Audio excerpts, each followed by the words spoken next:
Fala pessoalzinho, tudo bem com vocês? Eu sou Geraldo Cisneiros e esse é mais um episódio do Como é que é.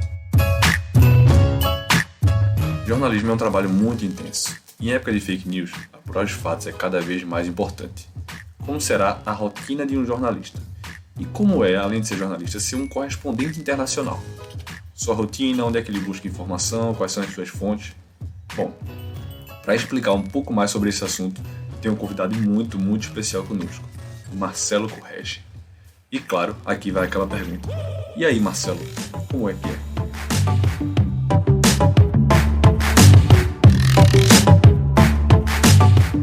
Tudo bem, Geraldo? Tudo bom, velho? Prazer, como é que tá? Tudo bom? Tranquilo.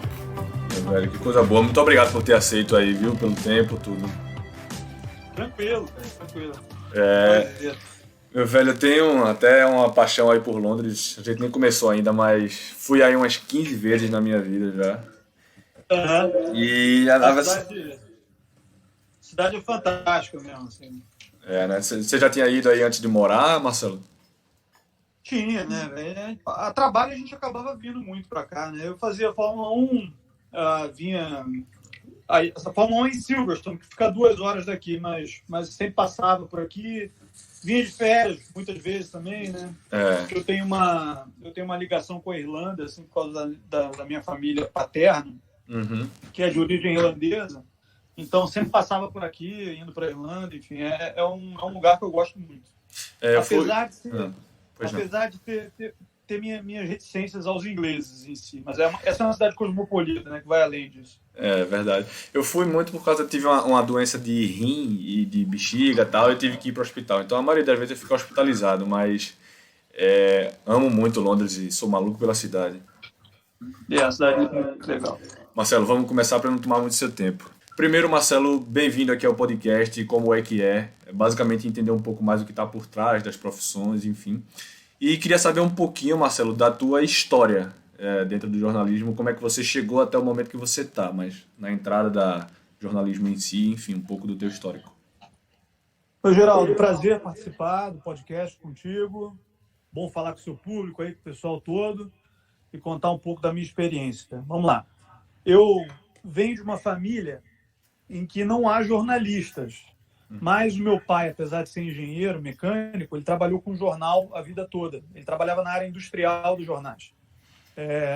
Então, ele foi diretor do Globo, quando ele era mais novo, do Jornal do Brasil, do Lance, Diário Esportivo. Ele é um dos fundadores do Lance. E, por causa disso, eu sempre andei muito em redações, assim.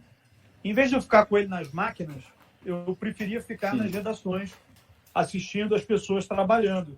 E sempre me interessei muito por texto, por escrita, por literatura e, naturalmente, por esporte, como quase todos os jovens no Brasil, futebol, basquete, Fórmula 1, tênis, tudo. E aí eu juntei uma coisa com a outra e, quando eu cheguei na idade vestibular, resolvi fazer a faculdade de comunicação, especialização em jornalismo, na PUC do Rio de Janeiro. Sim. E 4 anos lá, fui estagiário do Lance. Meu primeiro estágio foi no Lance em 2002. Fiquei de 2002 até março de 2003, quando eu passei numa prova para o Infoglobo. Na época, o estágio do Globo ele era um estágio multimídia, que incluía jornal e rádio. Então, nesse período de 1 ano, eu fui estagiário do Globo, jornal, do Extra, outro jornal do grupo, do Globo Online e das rádios CBN e Globo. Então, quando acabou esse período de estágio, eu tinha a intenção de ficar no jornal, mas acabou que os pedidos para que eu ficasse eram mais fortes pelo lado do rádio. Sim. Porque era um pedido muito específico da Rádio Globo AM, porque eles precisavam de um profissional para substituir alguém que tinha sido demitido, que tivesse amor por esporte e gostasse de rádio, e eu era o único da minha turma ali de estagiários que se encaixava nesse perfil. Então, embora eu quisesse trabalhar com política internacional, cidade, eu acabei pegando essa vaga para não tirar a vaga de um outro colega meu que estava saindo do estágio ali, também poderia ser trainee. Aí eu fui para a Rádio Globo, fiquei trabalhando como coordenador dos programas de esporte da Rádio Globo do Rio de Janeiro durante alguns meses. Depois ganhei uma chance como repórter, comecei a fazer reportagem, mas no rádio você acumula muitas funções, né? Então, eu, nesses 4 anos e meio que trabalhei na Rádio Globo, fui contratado depois. Sim. Eu trabalhei basicamente no esporte como repórter, mas também no esporte eu fiz apresentação de programas, cheguei a narrar alguns jogos de campeonato carioca, de jogos pan-americanos, né, algumas modalidades esportivas. Sim. E na CBN eu trabalhava eventualmente nas coberturas maiores de política, basicamente eleições e cultura, porque eu gosto muito de música. Então, eu toda vez que tinha um evento de música grande, eu acabava sendo deslocado para a CBN para cobrir. O que satisfazia esse meu perfil meio multifacetado. Eu não me julgo um especialista de nada. Sim. Eu me julgo um conhecedor de um pouco de quase tudo. Que eu acho que foi um perfil que me ajudou na minha carreira. E me levou para a TV Globo em 2007. No início do ano de 2007 eu fiz um contato, comecei a fazer uns testes e fui contratado em agosto de 2007 definitivamente como repórter, já na TV Globo, sem passar pelo Sport TV, que geralmente é uma escada para a Globo. E lá comecei a trabalhar especificamente com esporte, só esporte. E assim foi até eu chegar como correspondente na Rússia, em 2017. Que você chegou a morar na Rússia, né? 2 anos, né, Marcelo, lá? Quase 2 anos. 1 ano e... Se juntar os períodos todos que eu passava um tempo, voltava para o Brasil e tal, 1 ano e 8 meses. Certo. Mas, assim, até eu virar correspondente na Rússia, o meu trabalho na TV Globo era exclusivamente com o esporte. Cobertura de futebol... naturalmente todo mundo faz lá, mas eu fiz muito vôlei também. O vôlei foi minha entrada, porque a gente costuma chamar de jornais de rede da Globo, os que passam para o Brasil inteiro, né? Que são os telejornais gerais, que não são específicos de um tema. Certo. Bom Dia Brasil, Jornal Hoje, Jornal Nacional, Jornal da Globo e o Fantástico. E então o vôlei foi muito importante para mim nesse sentido, porque eu comecei a ganhar espaço nesses telejornais de rede já em 2008, por causa do vôlei. Depois do vôlei, eu comecei a cobrir Fórmula 1, um pouco mais fixo. Fiquei 5 anos fazendo Fórmula 1, viajando. E quando acabou o período da Fórmula 1, já acabou com essa proposta do meu diretor, o repórter Renato Ribeiro, né, ex-repórter que hoje em dia é diretor da Globo. Sim. E para ir morar na Rússia, algo que ele tinha feito na Alemanha e na África do Sul, antes das Copas do Mundo da Alemanha e da África do Sul. Ele estava passando essa missão para mim na Rússia. E eu fui lá e fiz esse trabalho.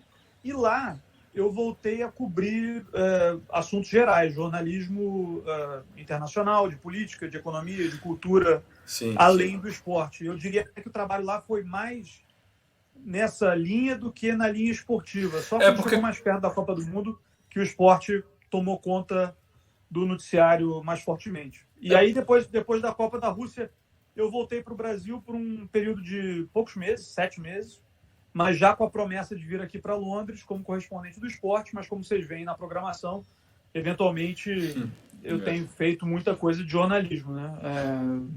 Ainda mais num momento como esse, de pandemia, em que os esforços para fazer a melhor cobertura jornalística possível são muito grandes e dependem de todos os profissionais. Então, quem é do esporte está dando a mão, o braço, o corpo inteiro para o jornalismo. E é interessante porque, assim, como você está dizendo, é uma mescla danada, porque já cobriu política, foi do vôlei, foi para a Rússia e cobriu outros assuntos, enfim. Na própria Rússia, por você estar até próximo ali de outros países, né, você termina que faz outras coisas que não só o esporte. E deve ser muito, muito complicado, porque o tipo de linguagem que você usa para as coisas, para a forma de comunicação de esportes e depois de política, é diferente, não é não, Marcelo? O tom de voz, as coisas... É diferente. O formato é diferente. Acontece que o formato do jornalismo para cobertura de internacional, política internacional, né? Quando a gente fala internacional, basicamente é diplomacia, política internacional, relações entre países e conflitos. Ele é um formato mais simples, tecnicamente, do que o formato do esporte. O esporte, para televisão, principalmente em reportagem, né, nos VTs que a gente chama, ele exige uma roteirização um pouco mais elaborada. O texto um pouco mais elaborado. Então, eu acho que os repórteres do esporte já vêm, historicamente, desenvolvendo isso e levando isso para o jornalismo quando passam definitivamente ou temporariamente para o outro lado, que são os casos do João Pedro Paz Leme, ex-repórter da Globo, correspondente também, do Marcos Uchoa, que está até hoje fazendo muita coisa, tanto para o esporte quanto para o jornalismo, e do Pedro Bassan, que é uma grande referência nesse ponto. Que foi um cara que foi muito destacado nas duas áreas. Então, eu acho que, assim, pelo assunto, é mais difícil. São assuntos mais complexos, mais sérios, em que um erro de informação causa repercussões piores. Então, a gente precisa estar muito atento e muito estudioso com tudo que está acontecendo no mundo, especialmente onde a gente está baseado. Mas, em termos de forma, é mais simples. E aí, para mim, como eu disse para você que eu sou um generalista, eu sempre gostei de tudo e procurei me informar sobre tudo e não ser um especialista de nada, foi até agradável, porque eu sempre gostei de política internacional e assim, transitar nessa área não me causou um impacto muito forte, porque eu já meio que consumia isso. Claro. Entendeu? Claro. E me diz uma coisa, essa mudança Brasil-Rússia, não sei se você já sabia russo, se você é praticante de ir, enfim, e morar na Rússia propriamente, como é que era, Marcelo? Assim como deve ser morar em Londres e tal, é uma mudança brusca de vida. Como é que é isso hoje para você? Morar fora do Brasil nunca é simples, né? Para quem é brasileiro. Cada povo tem as suas características. Eu não estou querendo generalizar também, né? Há brasileiros e brasileiros. A gente está vendo uma fase da história em que isso fica bem evidente. Claro. Mas nós temos os nossos vícios de comportamento que incomodam, às vezes, quando a gente está fora do país. E eu tenho a impressão até que incomodam mais aqui na Inglaterra do que incomodavam na Rússia. Nós somos barulhentos, expansivos, calorosos também, né? Uma outra forma de ver essas características. E os ingleses são meio avessos a esse tipo de relação, assim, né? Eles são muito, muito resguardados e muito críticos em relação ao outro. Às vezes até hipócritas em relação aos outros. O russo é um povo, como já me diziam antes de eu ir para lá, muito hostil à primeira vista e bem acolhedor num segundo momento. Apesar de todos os problemas que eles têm lá também, né? Também não quero generalizar, claro. O povo é X ou Y, mas eles estão aprendendo a lidar melhor com os sentimentos, eu acho, desde o fim da União Soviética e do pouco de abertura que eles tiveram. Hoje em dia eles vivem num regime que é uma falsa democracia, meio autocrático, né? Com o Putin no poder. Mas, assim, as liberdades individuais, em alguns aspectos, existem e eles sabem desenvolver isso. Então, eu gostei muito da vida na Rússia. Muito, muito. Eu me identifiquei, eu fui de coração aberto, sem preconceito com as coisas que eu ia ver ali. Hoje em dia eu tenho um julgamento um pouco mais definido sobre como eles são e o que é certo ou errado na sociedade deles, na minha cabeça. Mas eu fui lá de peito aberto, de cabeça aberta, para entender o lado deles, assim, né? Até essa coisa com o Putin, essa relação de o Putin ser mantido no poder com tanta aprovação. Ele foi reeleito pela quarta vez, eu estava lá cobrindo as eleições com 77% dos votos. Putz. É uma aprovação incontestável, mas que também diz um pouco sobre a história da Rússia, um país que viveu em quase 1000 anos de história, um pouco mais de 5 anos de democracia, de fato. Nossa, a autocracia porque foram vários regimes monárquicos autocratas, absolutistas. Depois, a União Soviética, que foi estabelecida com um formato de comando que era uma ditadura do Stalin, principalmente. Depois, uma ditadura de um partido de Estado, o Partido Comunista, com Khrushchev, com todos os outros líderes, Brezhnev. E aí depois Yeltsin, que é o período democrático, mas só que é um período democrático muito caótico, do início do capitalismo lá. E essa transição para eles foi muito agressiva. Eles perderam o controle da sociedade, principalmente do ponto de vista de crimes organizados mesmo, corrupção, e aquilo deixou um trauma muito grande no povo russo. Então, sim, o primeiro governante que veio depois do Yeltsin, que organizou um pouco as coisas e botou aquela mão forte que eles estavam acostumados historicamente a ter, foi o Putin, e ele está aí até hoje, com o Medvedev entrando ali num período meio como preposto dele, mas é o Putin que manda desde 1999 no país. É louco. Então, assim, eu prefiro não julgar os russos por escolherem o Putin e tentar interpretar por que eles escolhem esse tipo de poder, né? E, para mim, muito claro que é isso. Assim, é o menos pior na cabeça deles. Só que eles não podem dizer que é o menos pior porque eles têm medo de serem reprimidos pelo Estado. Né? É basicamente isso que acontece lá. Mas é um povo com uma cultura muito rica e que me ensinou muito, inclusive o idioma, né? Eu ouvi, Marcelo. E aí, eu até tive a oportunidade de conversar com o André Fran, produtor do Que Mundo é Esse e tudo. E ele me contou até um pouco da Rússia também, que ele visitou, né? Não morou como você. Mas eu até vi aquele programa que mostra da marcha que tem dos russos. É bem interessante o dia da marcha. E ali é bem forte, né? O 9 de maio, né? Dieta Maio. O dia da vitória. O dia da vitória. A vitória do exército soviético sobre o nazismo na Segunda Guerra Mundial. Isso. E como as pessoas vão nessa marcha e levam as fotos das pessoas das famílias que lutaram, enfim. E ele disse que é bem, bem forte isso, bem intenso. Para você, então, que morou, que deve ter sido uma experiência ainda mais incrível. E aí, Marcelo, eu queria entrar um pouco no jornalismo em si. Como é o teu dia a dia como jornalista internacional aí, como correspondente internacional? Você tem um fluxo correto? Você segue um padrão? Como é que funciona o teu dia a dia? Antes de começar a epidemia de coronavírus, a gente tinha uma rotina relativamente regrada.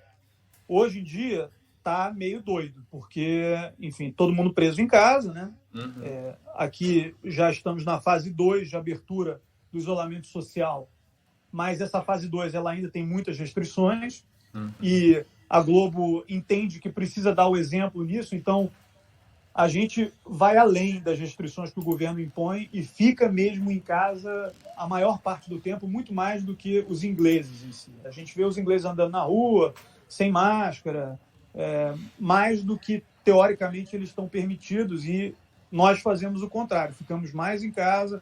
Quando vamos à rua, vamos de máscara. Para gravar algo na rua, usamos a máscara, porque essa é a orientação da empresa, para a gente dar o exemplo. E assim, por causa disso, por não estar no escritório, o escritório da Globo aqui é relativamente perto da minha casa também, mas está fechado nesse momento, está todo mundo trabalhando dentro de casa, para evitar alguma complicação por causa da epidemia, fica difícil você ter uma regra. Porque tem um dia que você está trabalhando para o esporte, tipo hoje, eu estou trabalhando com o esporte, mas segunda e terça eu estava trabalhando para o jornalismo. Sim. Então as demandas do jornalismo, no momento, são mais intensas e mais imprevisíveis. Aí fazia um jornal hoje, uma matéria, mais um ao vivo, algo para o Jornal das 10 da Globo News, eventualmente Jornal Nacional, Jornal da Globo. Isso vai aparecendo conforme o dia. E para a gente se informar, óbvio, a televisão o dia inteiro, os jornais locais, né? Eu leio muito o Guardian, que é uma referência aqui para mim, mas há outros bons jornais aqui na Inglaterra, o Telegraph, o The Times, e a gente tem um contato intenso com as produtoras de jornalismo aqui do escritório, que são quatro mulheres, todas ótimas jornalistas, algumas com experiência de vida inteira fora do Brasil, e elas vão entrando em contato com os telejornais do Brasil, entendendo qual a demanda deles, que tipo de matéria eles querem, e passando para a gente a apuração que elas têm para cruzar com as informações que a gente tem também de agências de notícia.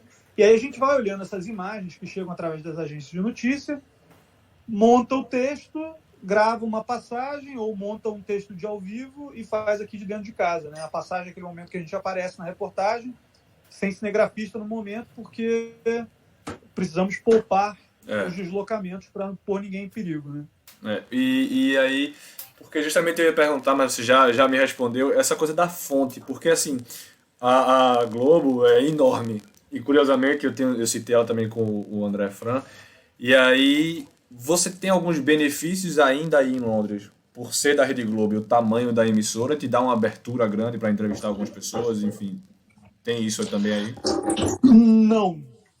Não, Geraldo, eu entendo o tipo de questionamento que vem à sua cabeça, assim, mas no dia a dia, porque no Brasil isso de fato acontece. No Brasil, o microfone da Globo, apesar das críticas que parte da população faz à Globo hoje em dia como grupo, como linha editorial, criticar é sempre permitido, ser ignorante e falar sobre algo que você não é um profundo entendedor já é outra coisa, que eu acho que acontece no Brasil de vez em quando. Todo mundo tem opinião sobre jornalismo sem jamais ter estudado. Mas, enfim, aí no Brasil, apesar dessas restrições, em alguns lugares, a Globo é a Globo. Ela tem uma força muito grande e ela abre portas para quando um repórter quer fazer contato com um entrevistado. Aqui fora, as pessoas do nosso meio conhecem a Globo, porque é uma empresa que, afinal, entre os grupos de comunicação privados, é a número 4 do mundo em termos de alcance e faturamento. Mesmo com a moeda bem mais fraca do que as moedas de outros países. Sim. E isso tem um impacto no nosso mercado de jornalismo. Agora, para os entrevistados, isso não abre portas aqui fora, porque eles não conhecem. Realmente, ninguém acompanha a Globo. Jogadores de futebol aqui da Premier League de outras nacionalidades não sabem. Na Fórmula 1, por exemplo, já é diferente, porque a Globo cobre a Fórmula 1 em loco desde 1981. Então, são 40 anos quase de cobertura e eles vão todo ano para o Brasil e quando eles chegam no Brasil, eles veem o tamanho da Globo, porque eles ligam a televisão, veem a nossa cobertura no Grande Prêmio do Brasil em Interlagos. Então, ali, o crachá da Globo tem um impacto, a gente consegue mais coisas por causa da Globo. Agora, no jornalismo e na cobertura de esporte aqui em Londres, tipo tênis em Wimbledon, assim, não conseguimos nada a mais do que os outros canais que também detêm direitos de transmissão. E especialmente em relação ao futebol aqui, é pior ainda, porque a Globo não tem os direitos de transmissão da Premier League, nem da FA Cup, nunca teve. Então, o acesso fica muito difícil, assim, porque nem esse contato comercial que você tem, às vezes, com uma modalidade ou com um campeonato, existe. Existia na época que a gente cobria a Premier League, né? a Champions League. Sim. Eu cobri algumas Champions Leagues, alguns jogos de Champions League, fiz 2 finais, 2016 e 2018, mas hoje em dia a gente não tem mais esse contrato, então perdemos também esse acesso. E é engraçado como você fala, você teve em grandes eventos como Fórmula 1, como final de Champions League e tudo. E eu também tive a oportunidade de saber que esses grandes eventos, às vezes as pessoas acham que o trabalho do repórter em si é entrar, falar ali 10 segundos, 15 segundos, dar a notícia e de resto é ficar sentado esperando algo acontecer. Quando na verdade uma final de Champions League me parece que você trabalha mais do que assiste um jogo, enfim, você fica mais ligado no que está acontecendo e escrever matéria para depois, ou fazer entrada na TV depois. E tem muita coisa por trás ali da câmera que a gente não vê e não sabe, não sente, né, Marcelo? E como é como é que funciona exatamente isso por trás ali que a gente não tá vendo, que a gente acha que você tá sentado ali na beira do campo, olhando o jogo, curtindo, vendo o Zidane do lado e como é que é? Já foi mais fácil, viu, Geraldo? Antigamente era mais fácil. Vou te explicar por quê. Os custos ficaram muito altos, né? O dólar subiu muito, então qualquer custo de produção para mandar uma equipe para fora do país está muito mais alto do que era quando eu entrei na Globo, por exemplo. Então, a gente faz uma cobertura de final de Champions League. Em 2016, por exemplo, eu fiz a cobertura da final com apenas um cinegrafista na minha equipe lá em Milão. Nossa. Naquele Real e Atlético de Madrid. Sim. Isso significa que eu fiz todas as reportagens da cobertura da Globo, que era intensa, e do Sport TV, que tinha uma cobertura jornalística, né, informativa, apesar de não ter a transmissão, então não badalava tanto assim, mas a Globo tinha transmissão. Então, eu fazia, em média, 7 matérias por dia, VT, sentar e escrever VT, além de produzir, entrar em contato com as pessoas, entrevistar quem eu quisesse, fazer os roteiros, dirigir, não tinha ninguém para dirigir para mim, para estacionar carro, essas coisas. E, além disso, eu ainda estava na transmissão do jogo. Sim. Que significa que, na hora do jogo, eu ficava naquela posição ali na arquibancada, onde ficam os fones e os microfones das equipes de transmissão, entrando em contato com o Galvão, que estava narrando do Brasil, fazendo participações e anotando as coisas para a matéria que eu ia escrever minutos depois para o Jornal Nacional e horas depois para o Esporte Espetacular. Então, assim, é tudo ao mesmo tempo. É um trabalho que assusta quando você vê pela primeira vez, assim, porque é um volume muito grande de ao vivo e de reportagem e de produção e de deslocamento. Você não tem tanta estrutura, assim, nesses eventos, para se relaxar e pensar apenas no que você vai escrever. Na Copa do Mundo é um pouco diferente, a gente tem estruturas maiores. Sim. Na Fórmula 1, um pouco maior, mas assim, Champions League, quando a gente fazia, era sempre muito ali na conta do chá a equipe e sempre muito trabalhoso para o repórter. Porque você, como você fala, você tem uma estrutura diferente de Copa do Mundo, você tem outras pessoas envolvidas ali na cobertura.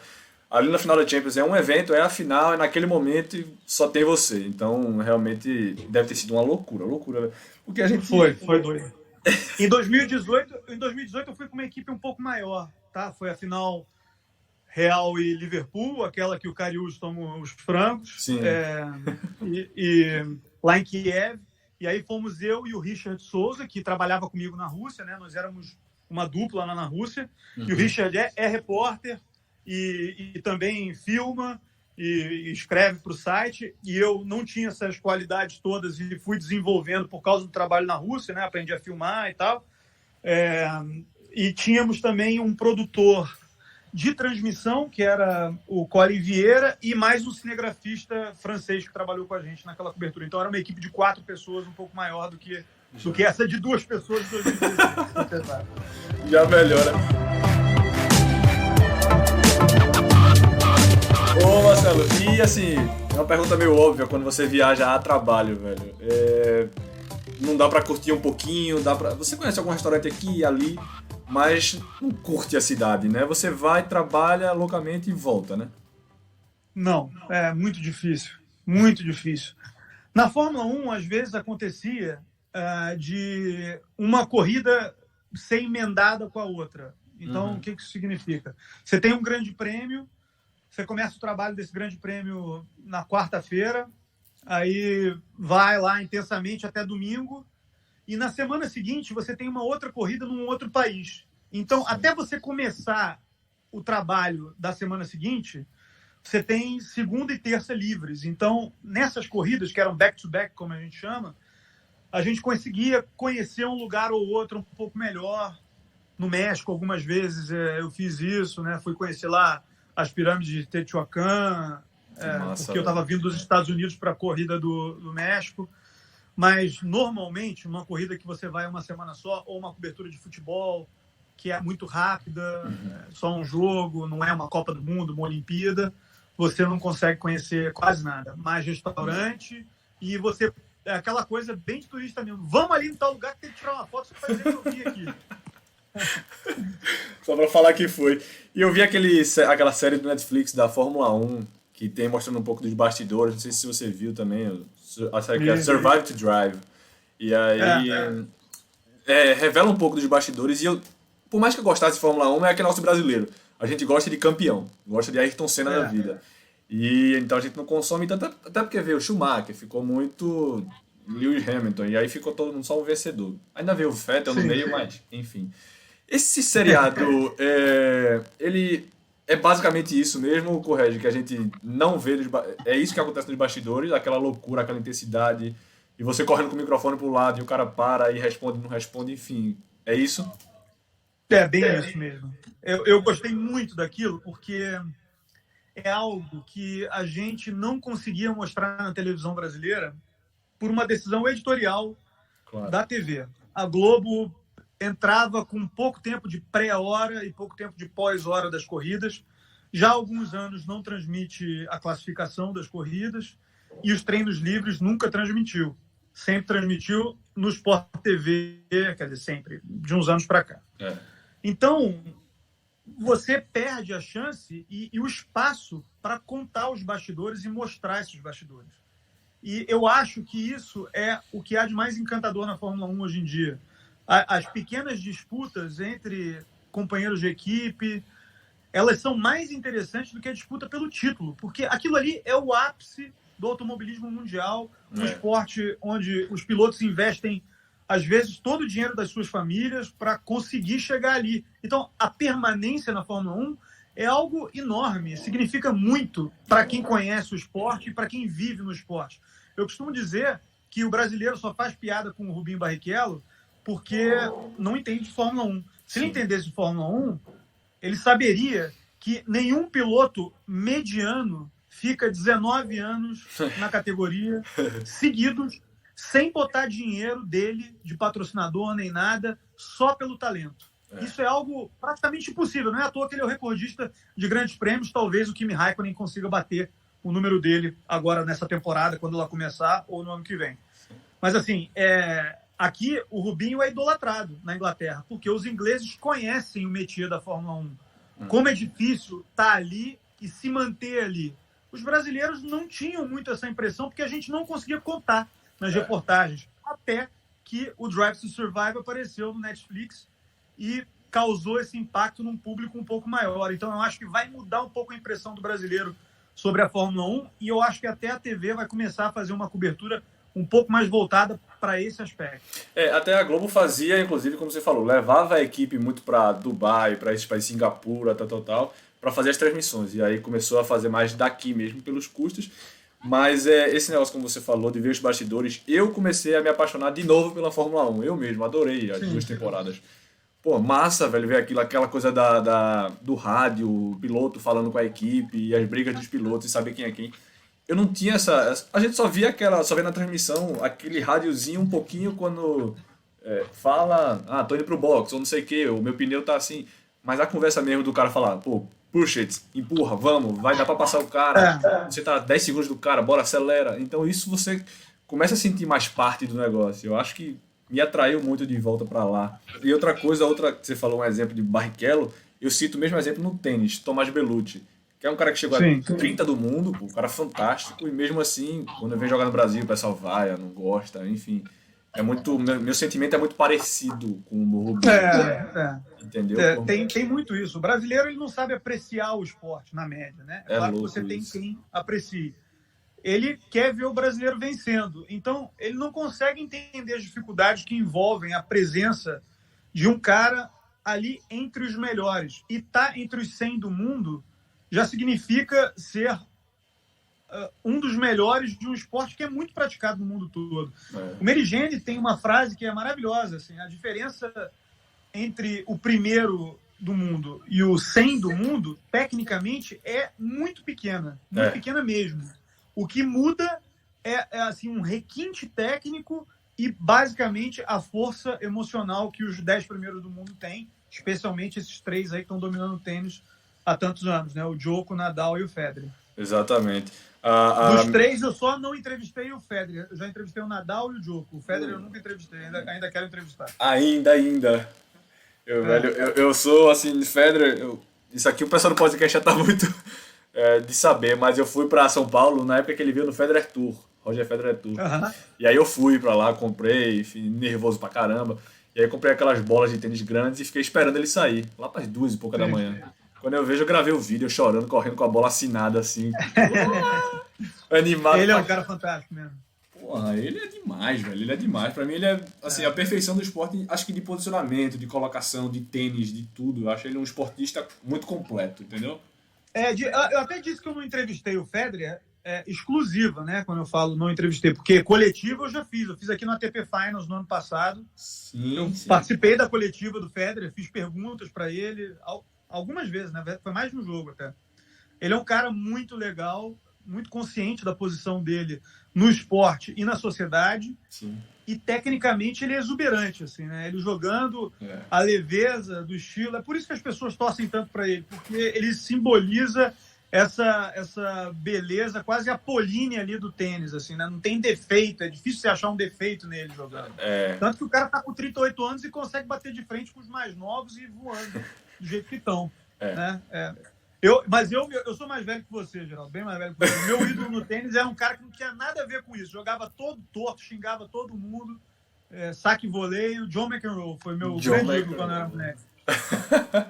John McEnroe, jogava direitinho, eu conheço um pouquinho ainda, mas não vivi como você. Peguei já a fase de Agassi. Entrevistasse? Cara, assim, já entrevistei uma vez. Caramba. Uma exclusiva, bem legal, bem legal. Cara, esse cara é um cara fantástico, assim, uma história de vida muito bacana também. Eu não vi a história, mas eu já sou geração mais um pouquinho Pete Sampras, peguei um pouquinho Tim Rema, esse pessoal, André Agassi, veio o Andy Roddick, que é essa galera. E, enfim, mas e eu acho que é engraçado porque Djokovic, velho, entrou no meio de um top 3 que era Murray, Nadal e Federer, e Djokovic conseguiu entrar nesse negócio de ser um multicampeão também, é um gigante também do esporte. O Djoko, eu acho, às vezes, eu tenho uma discussão constante com um primo meu que joga tênis comigo quando eu tô no Brasil, né, Rodrigo. Ele é super fã do Nadal, muito fã, mas esse meu primo é aquele fã visceral de esporte. Ele não sabe torcer para a pessoa, ele tem que ser apaixonado pela pessoa ou pelo time, e ele tem que odiar todos os adversários daquela pessoa e daquele time. Ele não consegue achar um meio termo, assim, de admirar várias pessoas ao mesmo tempo. Entendi. Adversários. E ele fala muito mal do Djokovic. Eu falei assim, cara, o Djokovic, eu, assim, posso afirmar que o Djokovic, dos super atletas que eu entrevistei na minha vida, foi o mais legal de todos, assim. Caramba. Comigo e com o personagem, assim, sabe? Uhum. Foi uma história que a gente contou no Esporte Espetacular, do Valtinho, que é um menino que começou a jogar tênis na Rocinha, na quadra que o Djokovic construiu quando ele foi ao Brasil em 2012. Uhum. E esse garoto virou o número 1 do Brasil na categoria até 12 anos, 13 anos e tal. E aí a gente levou ele da Rocinha lá para Chicago para ver o Djoko jogando na Laver Cup e para conhecer o Djoko. E foi uma das matérias mais emocionantes que eu fiz na minha vida, assim, pela reação dele, pela reação do Djoko com ele, o carinho do Djoko com ele e o envolvimento de todo o staff ali do Djokovic com a história, com o Brasil e com a sociedade, de uma forma geral, a preocupação dele, assim, sabe? Eu achei uma coisa muito bonita. E especialmente eu já gostava muito do Djoko jogando, porque eu gosto desse estilo, como eu gosto do McEnroe, o cara mais agressivo, espalhafatoso, embora tecnicamente sejam completamente diferentes. O Djoko é um jogador de fundo quadra, devolvedor, muito forte, muito parecido com o Agassi, o que o Agassi foi. O McEnroe é um jogador de saque e voleio, mas eu admiro essa característica mental dos dois, que o McEnroe e o Djokovic têm em comum, né? De serem explosivos, mas de controlarem o jogo apesar dessa explosão dentro deles. É isso mesmo. E deve ser interessante esse assim, bastidor dessas entrevistas, desses links que vocês fazem muitas vezes com as crianças, com os atletas e seus ídolos, enfim. E tem muita gente que você sente que tá ali mesmo de cabeça mergulhado naquela entrevista, e tem gente que você sente que meio que foi obrigado, né? Que sim. Dá aquela entrevista meio chata que você fala, e aí, não sei o que eu quero falar, fui, tá bom, beleza, é isso. E sim, nada demais.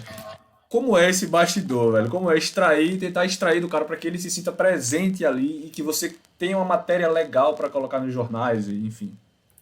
Você tem que envolver o cara de alguma forma, né? Criar uma conexão do cara com a história que você está tentando contar. Quando a gente está fazendo reportagem factual sobre algo que aconteceu ali, você precisa informar, mas ter uma declaração bacana aqui e ali, não tem muito como conduzir isso, né? Você tem que fazer a pergunta jornalística objetiva, repercutindo os fatos que aconteceram. Quando é uma produção não factual, de algo maior, um posicionamento do cara dentro da sociedade, aí você consegue desenvolver uma técnica de entrevista, eu diria, de abordagem, que traz o cara para dentro da tua matéria e consegue fazer o negócio decolar. Eu até me julgo um cara eficiente fazendo isso, assim. Eu consigo entrar na cabeça dos caras em entrevistas mais longas, assim, e trazer para a minha história. Já aconteceu algumas vezes. O Hamilton, por exemplo, é um outro cara que eu tenho uma admiração profunda e uma gratidão até muito grande, porque ele sempre sentiu esse meu desejo de envolvê-lo nas reportagens que eu estava fazendo com ele e mesmo às vezes em meio a uma confusão ali de muitos jornalistas presentes, ele sempre teve um olhar um pouco mais carinhoso ali para a pergunta que eu estava fazendo, para me responder algo mais profundo. Porque o atleta, ele sente isso, o esportista, ele sente isso. O cara que está só querendo uma declaração polêmica dele para crescer em cima do nome do cara, da fama do cara, e alguém que está querendo contar uma história relevante mesmo, que possa fazer diferença na vida de alguém. E o Hamilton inspira muita gente no Brasil, né? Por ser negro, por gostar do Senna, por se identificar com o estilo de vida latino, né? A família do Hamilton é meio caribenho, o pai dele é filho de pessoas nascidas em Granada, os avós do Hamilton paternos eram de Granada, no Caribe. Então ele tem esse sangue latino dentro dele, ele entende isso. Apesar de ser inglês, eu até sinto que ele se identifica mais com a imprensa latina do que com a imprensa britânica. É engraçado, a gente vê e percebe isso, porque tem muita gente como era... Acho que até Kobe Bryant também falou muito do Brasil, de jogadores de futebol, ele também era bem envolvido aqui. E a gente tem esse apego por esses super atletas que falam muito bem daqui. E como você fala, possivelmente eles se identificam muito mais por... Você falou no começo da entrevista até de ser mais... brasileiro, ser um cara mais próximo, enfim. E algumas pessoas até sentem isso, não, Marcelo? Esse distanciamento ou não do repórter? Sentem. Eu acho assim, a questão do distanciamento do repórter ela é essencial em algumas áreas. Quando você está cobrindo política, você precisa do distanciamento da notícia para ser o mais preciso possível. É óbvio que em momentos de barbárie, como o Brasil está vivendo, os Estados Unidos estão vivendo agora, alguns lugares do mundo, você editorializa a reportagem. Naturalmente, o absurdo da realidade que está acontecendo faz com que o distanciamento diminua um pouco e você se aproxime mais e o teu texto seja mais carregado de opinião e de força nas perguntas ali. Por mais que você tente manter a neutralidade, naturalmente isso vai acabar aparecendo. Mas, assim, o distanciamento ele é útil nesse tipo de situação. O distanciamento do personagem esportivo, ele é útil em alguns momentos, mas ele não é tão útil assim de uma forma geral. Entendi. Se você consegue se conectar com o personagem no esporte, naturalmente você vai conseguir as melhores reportagens dele. A não ser que seja uma matéria investigativa, mas aí aquela linha de jornalismo político, ela entra no mundo do esporte também. Assim. Na tua cabeça, Marcelo, às vezes você faz matérias que saem no Sport TV, às vezes você faz matéria que sai na Globo, no jornal, na Globo News, enfim. Dá uma doidice, não? Dá, é meio maluco às vezes, né? Mas eu julgo ter estudado na melhor escola, estudado entre aspas, que existe para isso, que é o rádio. Quem trabalhou bastante tempo em rádio, e eu fiquei 4 anos e meio, é um tempo considerável, no início da minha carreira, desenvolve uma técnica de manter a concentração no meio da loucura, assim, sabe? Tipo, você entra aqui, daqui a 1 minuto entra no outro canal, com outro apresentador, vai falar de um outro assunto em terceiro canal. Esse tipo de situação, às vezes, é difícil para um repórter de televisão que não está acostumado a atender todas essas demandas. Mas, para um repórter de rádio, que às vezes entra no ar e fica 10, 15 minutos falando sem interlocutor, falando sozinho, só mantendo a linha de raciocínio, descrevendo o que está acontecendo, é algo um pouco mais fácil. Então, eu desenvolvi essa técnica de falar de uma forma mais longa, mantendo a concentração. Às vezes eu posso ser prolixo por conta disso, porque eu entro nesse modo de ficar pensando como se eu estivesse no ar na rádio, mas é algo que é útil para mim, porque me deixa preparado para essas mudanças, para essas loucuras aí, de trabalhar para mais de um veículo com mais de um assunto. Marcelo, e aí é interessante que a gente vê muito, por exemplo, vocês sentados naquela bancada com o jornal do lado e falando, você, Cecília Malan, enfim, esse pessoal que fica meio que como Guga Chakra, fica naquele nosso... Aquele pessoal que está atrás de vocês que aparece, quem são aquelas pessoas e que tipo de suporte elas dão para vocês diretamente? A maioria é de produtoras, né? Daquelas que eu falei para você, das 4 produtoras que trabalham para o jornalismo no escritório de Londres. Sim. Então, elas dão um suporte muito grande de informações. Se há uma atualização e você está no ar, elas estão te informando aqui o tempo todo. Mas ali a gente vê também alguns editores de texto, editores de imagem passando. E aquilo ali é extremamente incômodo para o repórter, assim, aquela situação ali, sabe? Porque você está falando ali, às vezes, de improviso, você está querendo manter a tua concentração, e às vezes você fica com vergonha de alguma coisa que você está falando, de um erro que você possa cometer, e está todo mundo ali ouvindo tudo que você está dizendo, né? Não que tem muito mais gente ouvindo do outro lado da tela, mas quando as pessoas estão ali em volta de você fisicamente, é algo que pode te tirar a concentração um pouco. Então, ali naquela posição do escritório, a gente tem um teleprompter. Sim. E muitas vezes dá para botar um texto ali e só ler o texto que está rodando no teleprompter. Mas eu não gosto muito de trabalhar com TP. Eu prefiro fazer as coisas de improviso, falar de improviso, que é da minha escola de rádio. Então, muitas vezes eu estou ali falando de improviso, não estou lendo TP. Algumas vezes, quando eu tenho que cravar um tempo, tenho que entrar no ar, falar 50 segundos exatos para não estourar o tempo do telejornal como um todo, o espelho, como a gente chama, aí eu boto no TP lá para calcular o tempo certinho, entrar e sair. Entendi. Sem estourar, sem atrapalhar a vida de ninguém. Entendi. E é engraçado essa paixão que todo mundo tem quem passa pela rádio, fica, né, essa paixão, esse negócio, porque todo mundo que fala, se eu perguntar a você provavelmente rádio ou TV, muita gente, não é um ou outro, mas a rádio é uma coisa que fica nas pessoas que passam por lá, né? Fica. O rádio é muito gostoso de fazer. E eu acho que essa geração... Você tem quantos anos, Geraldo? 31. 31? Você é de uma geração que tem bastante rádio ainda na formação. Tenho. Mas, assim, essa geração de 23, 24, 25 anos já não pegou tanto a força do rádio como veículo informativo e como impacto, né, de repercussão e tal, de uma notícia que dê. Mas, assim, e eles estão aprendendo a força e o valor como produto para se consumir do rádio através dos podcasts. Sim. Eu acho que os podcasts fizeram as pessoas dessa geração sentirem o que era o rádio de fato. Naturalmente, os podcasts eles têm um ritmo mais lento, entrevistas mais longas do que as rádios têm e tinham no passado. Mas o formato é muito parecido ali, né? A liberdade da pessoa de construir um raciocínio um pouco maior e chegar no ponto que ela quer chegar com precisão, dando todas as informações. Isso é muito bacana. Porque eu vejo do jornalismo esportivo, por exemplo, aqui no Recife, não sei se você já veio aqui, já deve ter vindo em alguma cobertura. Muito, já fui muito aí. Foi? Rádio Jornal do Comércio. Isso, Jornal do Comércio, exatamente.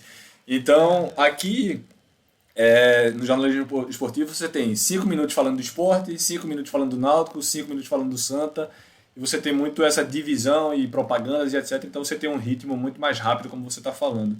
Aqui no podcast a gente pode fazer um episódio, duas partes e fazer da forma que a gente preferiu o formato. É muito mais tranquilo, realmente.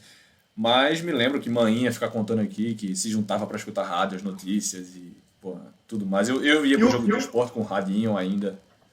O rádio em Pernambuco é extremamente forte, tem uma história muito forte. Na verdade, o rádio no Nordeste tem um impacto muito grande na formação dos torcedores e do público consumidor de jornalismo esportivo, principalmente. Eu destacaria até Fortaleza, a Rádio Verdes Mares em Fortaleza. Sim. É algo até hoje fora do normal. Assim. O impacto da equipe da Verdes Mares, eu já vi as pessoas gritando o nome da Verdes Mares no Castelão. Nossa. Verdinha e tal, não sei o quê. O Gomes Farias, que era o narrador lá, que até virou político depois, como ele falava alguma coisa no rádio, todo mundo repercutia no estádio, reagia ao que ele dizia numa transmissão. É algo arrepiante, assim, para quem trabalhou em rádio, principalmente porque eu sei que isso existiu no Rio de Janeiro até o fim dos anos 80, início dos anos 90. Os profissionais de rádio que trabalharam comigo mais antigos dizem que no Maracanã dos anos 70, o sinal sonoro de tempo da Rádio Globo, né? Sim. Você ouvia de 5 em 5 minutos no Maracanã.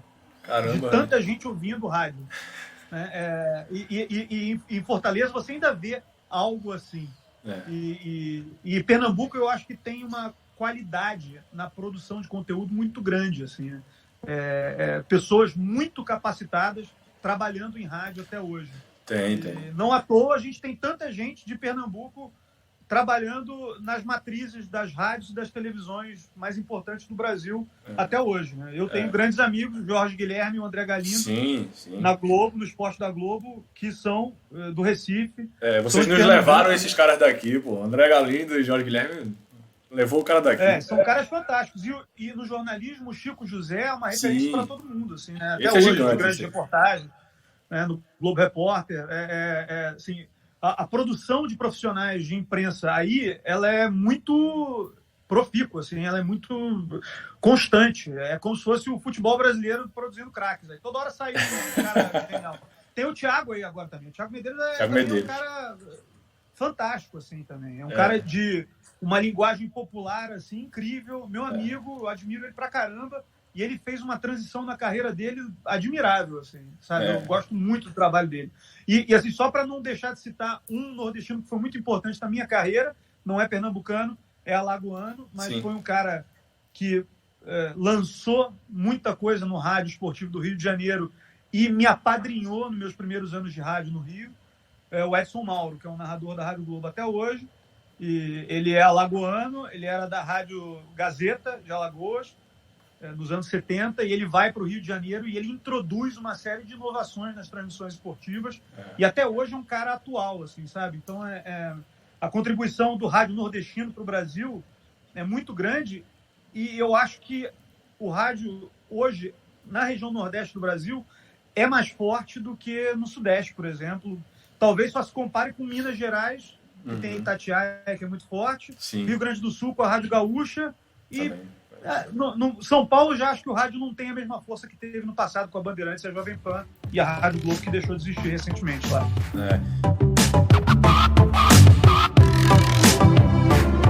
Agora deu uma engrandecida aqui, o Recife ficou feliz com a sua fala.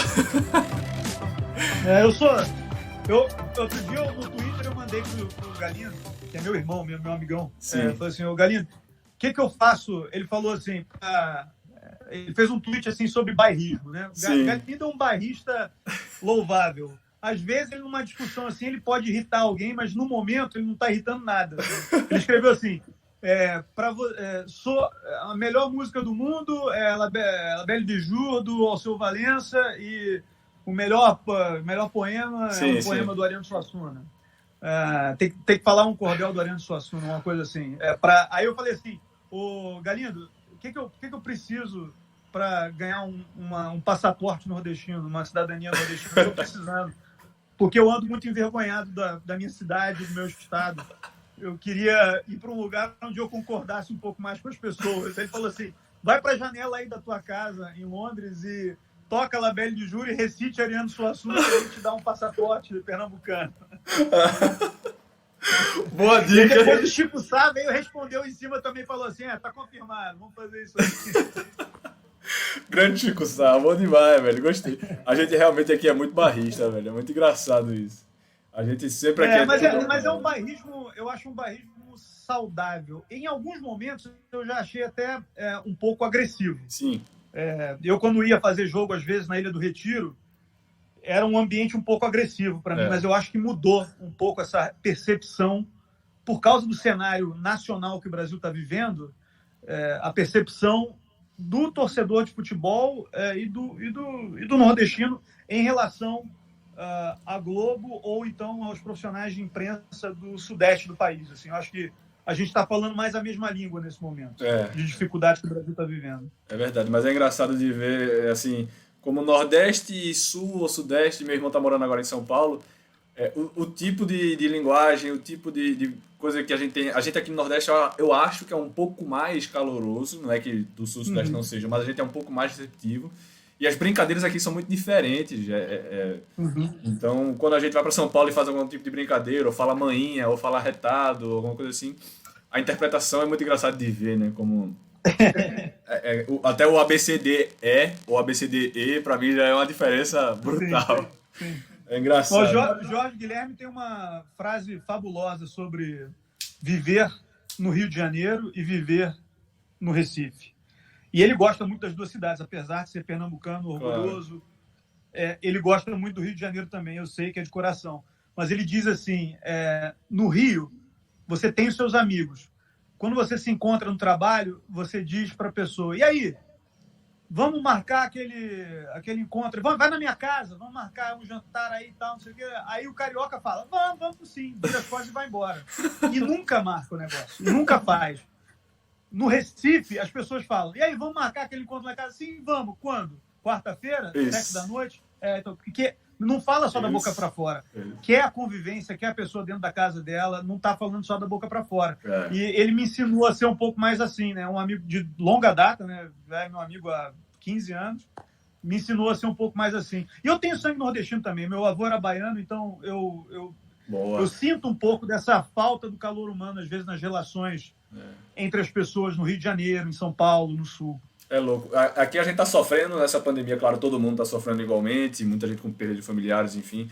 Isso é uma pena, mas esse calor humano me faz muita falta, sabe, Marcelo?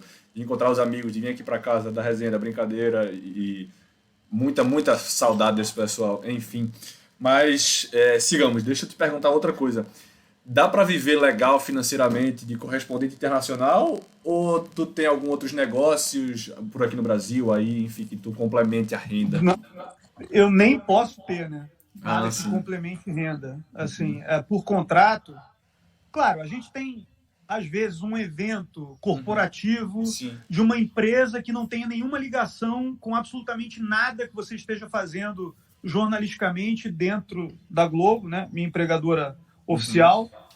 Eventualmente me chamam para fazer um evento corporativo. Se a TV aprova, né? Eu passo isso para o meu chefe, eu vou lá, faço, ganho uma grana e tal. Não sei. Mas isso acontece muito eventualmente.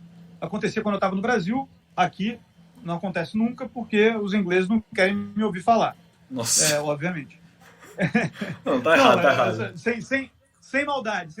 Porque eu não sou ninguém para eles aqui. Eu sou apenas um correspondente de um canal latino-americano brasileiro. Mas assim, dá para viver bem, dá para viver. A vida aqui é muito cara, né? E a carga tributária é muito alta. A gente paga, eu na minha faixa salarial pago quase 50% de imposto retido na fonte. Então isso complica muito. Eu vou te dizer que eu vivia mais confortavelmente na Rússia, em Moscou, porque a carga tributária era menor, o salário era igual, mas a carga tributária era menor. Claro. E os preços eram um pouco mais baratos lá. Moscou também é um lugar caro, mas não tão caro quanto Londres. Para morar é mais ou menos a mesma coisa, o mesmo preço, mas um pouquinho mais caro talvez em Londres. Mas a vida em si, restaurante, compras, deslocamento, aqui é muito mais caro. Ô, Marcelo. Mas aqui está me ajudando o fato também de a minha mulher estar trabalhando para a Globo. Ela é produtora do esporte aqui. Legal. Então ela tem complementado bem a renda, eu diria até assumido a renda da família em algumas situações, para salvar a conta aqui dos Correios. Mas, Marcelo, e aí se sinta totalmente à vontade para não responder também, claro, isso é tranquilo. Mas vocês recebem em libras esterlinas ou em reais e há uma conversão, alguma coisa do tipo? Não, é sempre na moeda local, né? Quer dizer, local não, porque na Rússia eu não recebia em rublo, porque correria um risco de ter um deságio muito grande, assim, né? Entendi. A moeda enfraquece muito, é uma moeda volátil. Mas aqui, especialmente, é um lugar como Nova York, também, Estados Unidos, em que a Globo tem um escritório estabelecido, oficial. A Globo é uma empresa aqui no Reino Unido, é uma empresa nos Estados Unidos também, então paga os funcionários da Globo Nova York em moeda americana e paga os funcionários da Globo Londres em moeda britânica. Sim. E os outros correspondentes de outros lugares do mundo são ligados ao escritório de Londres. Então, eles são como enviados de uma empresa de comunicação baseada no Reino Unido, assim, entendeu? E recebem por aqui também. Entendi. E aí você até falou de questão de muito de posicionamento, de fazer palestra aqui, etc. Uma coisa eu acho que está meio que... Eu quero ligar uma coisa à outra, ver se você me entende. Você tem uns posicionamentos pessoais, né, como pessoa física, como Marcelo Correge. E isso é permitido ou te atrapalha de alguma forma em relação ao teu trabalho, em relação à tua empresa, ou você se permite dar opinião sobre muitas coisas, enfim? Eu me permito dentro de um limite, né? O que eu digo. Quando você está vivendo uma época de barbárie, de contestação da democracia e de valores básicos que são reconhecidos por órgãos internacionais no Brasil, eu acho que todos devem ser vocais contra isso. E a empresa, embora diga para a gente não se manifestar, não tem como controlar isso. Assim, né? Verdade. Naturalmente, você reage uma coisa ou outra comedidamente, mas reage. A gente tem uma orientação de não fazer comentários políticos muito fortes em redes sociais e tal, mas o Brasil está vivendo especificamente um momento de exceção. Isso. E o mundo está vivendo um momento de exceção também. Então, o posicionamento é esperado da gente. E eu, quando sinto que a linha editorial da empresa está me dando espaço para fazer um comentário ou outro, eu vou e falo. Quando eu discordo, eu fico quieto. Claro. Entendeu? Mas muitas vezes eu sou perguntado sobre isso. E é sempre claro, é sempre necessário deixar claro que esse posicionamento é o meu posicionamento, não é o posicionamento da empresa. Sim. Né? Porque as redes sociais são minhas redes sociais pessoais, não são da empresa. Embora a empresa sinta que aquilo ali tem alguma repercussão no trabalho que a gente faz no dia a dia, eu gosto de deixar claro sempre que o meu posicionamento não representa o posicionamento da empresa. Mesmo que ele convirja, às vezes, mesmo que seja a mesma posição, às vezes. Claro. É a sua opinião. E eu cheguei a ver hoje a notícia, já saiu, que Minneapolis teve um protesto, né? Até mediante, acho que, a coisa do racismo que está muito em alta agora nos Estados Unidos novamente, com a morte do George, enfim. E eu acho que a CNN teve um repórter e um câmera aprisionados por um tempo. Como é que tu tá vendo essa coisa? Isso. Como é que tu tá vendo essa coisa da imprensa versus governo, governo versus imprensa, que tá uma coisa louca assim no cenário? Mas, Geraldo, isso é a condição básica do jornalismo. As pessoas se acostumaram a ver um jornalismo chapa branca, historicamente, assim, entender o jornalismo como algo chapa branca, historicamente. Mas a posição do jornalismo é sempre contestar. A primeira condição do jornalismo é contestar o que está acontecendo fora da normalidade. Uhum. A normalidade pode ser subjetiva, mas algumas coisas são claras. Assim, liberdade de expressão, não do jeito que estão querendo defender agora, né? Enfim, você poder falar qualquer coisa sem nenhum tipo de repercussão.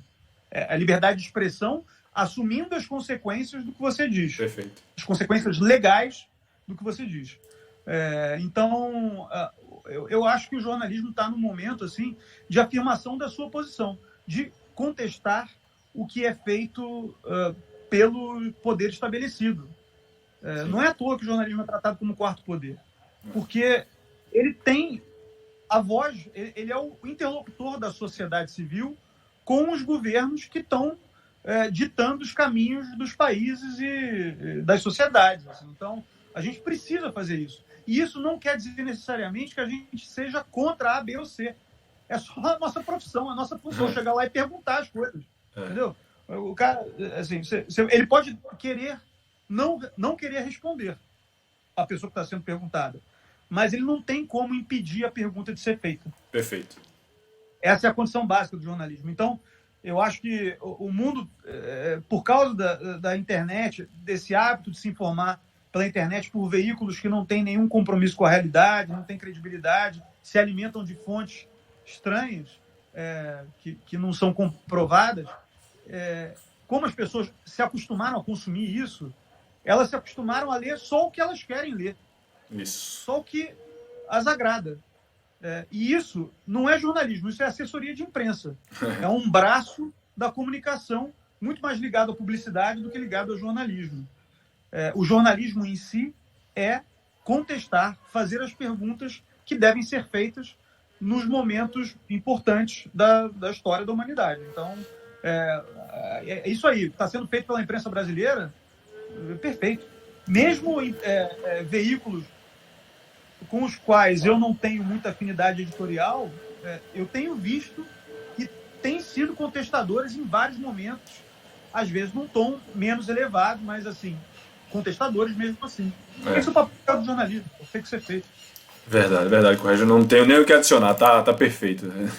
Mais claro que isso, só 2 vezes isso, como a gente diz aqui. Correge, deixa eu partir agora para a parte final para te liberar aqui. É um bate-bola, um jogo rápido, são 5 perguntinhas para te fazer. Tá bom. Correge, você já meio que falou sobre isso, mas você acha que é melhor hoje para o mercado um profissional generalista ou um profissional mais especialista?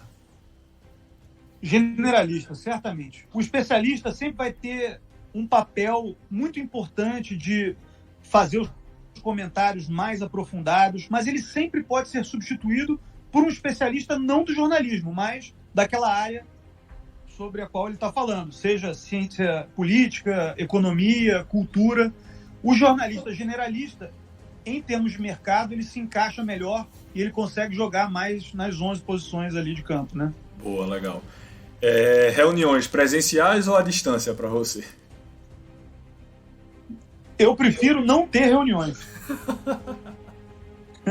Gostei. Eu gosto de reunião de pauta, eu gosto de brainstorming, assim, sabe? Tipo, vamos pensar em algo que possa ser interessante, uma história bacana, e aí várias cabeças ajudam a pensar melhor. Agora, reunião para avaliar A, B ou C, eu prefiro que seja tete a tete, sempre um com o outro. E aí não é reunião, é conversa, né? Conversa, verdade. Dá mais trabalho, mas é mais eficiente. Com certeza. Gostei dessa resposta. E se você pudesse indicar, Regis, apenas um livro para que todo mundo lesse, que livro seria esse? Pergunta difícil.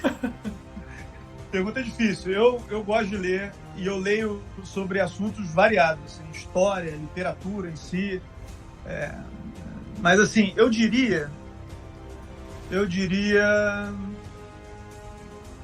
É difícil para mim, porque eu gosto muito de literatura, então, se eu fosse escolher o caminho da literatura, eu diria Crime e Castigo, do Dostoiévski. É um livro que meio que define alguns conceitos psicológicos da sociedade moderna e contemporânea. Massa. Então, eu acho muito importante, eu acho um livro muito importante. Mas eu acho que, assim, do ponto de vista da informação, da compreensão do que é o mundo, eu falaria A Era dos Extremos, do Eric Hobsbawm. Sensacional. Anotado. Se você pudesse, aí se você acha essa pergunta difícil, talvez essa daqui seja mais difícil. Não sei nem se você tem filho ou filha, enfim. Mas ainda se você... não, pretendo ter. Pronto, quando você tiver, se você só puder ensinar uma coisa para uma criança, o que é que seria? Compaixão. Eu achei que seria mais difícil. Por que compaixão? Porque quando a gente perde a ternura pelo outro, que não necessariamente é igual a você, ele pode ter outra cor de pele, pode ter outra formação, outro idioma, ele pode ser completamente diferente de você, mas se ele estiver passando por uma dificuldade e você não tiver compaixão por aquela pessoa, isso quer dizer que você perdeu a sua humanidade. E ninguém está no mundo para ser robô, né? A gente tem que ser ser humano. Sensacional essa, muito boa. E aí a pergunta mais importante, efetivamente, desse podcast, que é a que eu mais preciso de uma resposta certa sua, correto? Rafael Nadal ou Roger Federer? Federer. Isso! Não sei se foi para me agradar, mas a resposta foi certa. Não, eu acho Federer. Eu tenho algumas... Eu acho o Nadal um cara fantástico, uma pessoa assim, muito agradável também de entrevistar, um cara bem bacana, mas eu contesto algumas coisas do estilo de jogo dele e do início da carreira dele. Sim. Eu não acho que o Nadal tenha jogado limpo a vida inteira, se é que você entende o que eu estou dizendo. Entendo. É meio louco esse negócio também, porque é muita gente, ou é Federer ou é Nadal e tal, esse cenário, fica essa discussão, mas me parece que o Federer teve uma carreira mais limpa mesmo, sabe? Começou e veio numa carreira muito mais homogênea também, assim. Eu acho que o Nadal, o Nadal se tornou um tenista fantástico, espetacular, capaz de jogar no saque-voleio, Pô, eu vi aqui no Masters de Londres, ele jogando numa quadra super rápida, indo para o saque-voleio com muita eficiência, nem ganhou o torneio, mas muito impressionante de ver de perto, nesse estilo, e não apenas no estilo dele do saibro. E o que eu digo de limpo eu não estou querendo fazer nenhuma acusação ao Nadal, sim, mas é o que eu ouvi apurando e entrevistando as pessoas esses anos todos. Assim. Eu já ouvi da boca de tenistas profissionais que o Nadal, no início da carreira, não era um atleta 100% limpo do ponto de vista de complementação alimentar e o que ele tomava e tal, que ele era forte demais, que era um negócio anormal, um tênis mais força do que... O meu primo vai me matar se eu ouvir isso, tá? Por favor, Rodrigo, me perdoe se você ouvir, mas assim, eu já tive essa discussão com ele, né? E eu não tenho como fazer essa acusação a ele. E ele começou muito novo, né? Nadal, 15 anos, 16 anos no circuito. E já enorme daquele jeito, assim, né? Fisicamente. Hoje em dia ele nem ele é um cara magro, ele é um cara... certamente, eu ponho minha mão no fogo que o Nadal é limpo hoje como tenista, assim. Mas eu já entrevistei tenistas que não quiseram declarar isso em on, obviamente, claro. Mas me falaram que o Nadal... sabiam que o Nadal tinha usado substâncias proibidas no início da carreira dele, assim. Então isso, para mim, me decepciona um pouco, assim, sabe? Tira um pouco da... Eu não estou fazendo uma acusação a ele aqui, eu não tenho prova disso, claro. Eu só tenho a minha palavra de que tenistas me disseram isso uma vez e aí eu carreguei isso a minha vida inteira na cabeça, assim, sabe? Fica isso, essa noiazinha aqui, né? Mas eu acho engraçado, deve ser engraçado entrevistar ele com aquele inglês dele falando very... Mas eu falo espanhol com ele, quando eu vou falar com o Nadal eu falo em espanhol. É bom, aí melhora. Eu sempre tento falar na língua do cara, assim, sabe? Até por isso que eu estudei idiomas, assim, eu levo a sério isso, porque eu tento sempre entrar na língua da pessoa que eu estou entrevistando, porque isso quebra barreiras. É aquela coisa que eu te disse, de criar uma relação, trazer o cara para dentro da sua reportagem e te dar uma entrevista melhor. E eu espero ter a chance de um dia ter um tempo maior aí de uma entrevista com o Nadal, de repente depois que a carreira dele acabar. Sim. E é um cara que eu admiro por vários aspectos, mas eu tenho isso na minha cabeça que me foi dito uma vez por um tenista muito famoso e que ficou, e eu gostaria de perguntar a ele de repente num outro momento da vida dele se ele alguma vez usou uma substância proibida, assim. Mas para a gente chegar nesse ponto, para conseguir fazer essa pergunta, a gente precisa evoluir a relação, né? É verdade. Tá.